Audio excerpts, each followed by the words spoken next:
Holiday travel plans disrupted over the weekend as a massive internet outage at Sacramento International Airport caused widespread delays and some cancellations. It was all caused by a crash involving a utility pole. Well, now we're learning a woman is now facing DUI charges related to that crash. Fox 40's Doug Johnson joining us now live at the airport with the very latest on that arrest. Doug. Well, Nikki, it actually took the CHP a couple of days to figure out which crash it was that knocked out the internet to the airport here. And they say it actually happened just a little bit south of the airport and that driver was intoxicated. Over the weekend, long lines at SMF caused passengers to wait for hours. We had a line cutter that offered us $100, but we didn't accept it. And the delays were not weather nor holiday related. In fact, we now know those problems at the airport actually started here,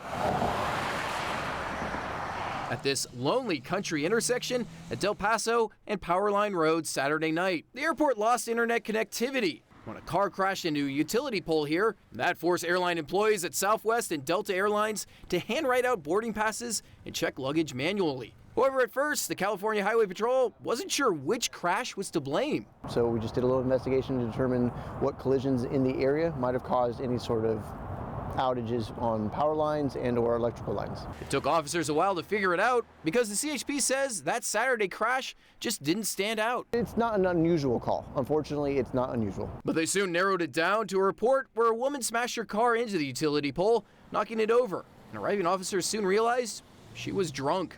The driver was under the influence of some sort of alcoholic beverage and was arrested subsequently for that purpose.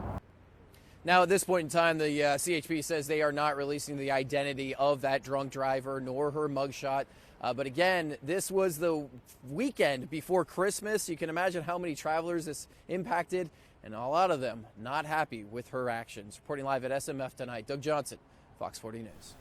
Doug, thank you. Let's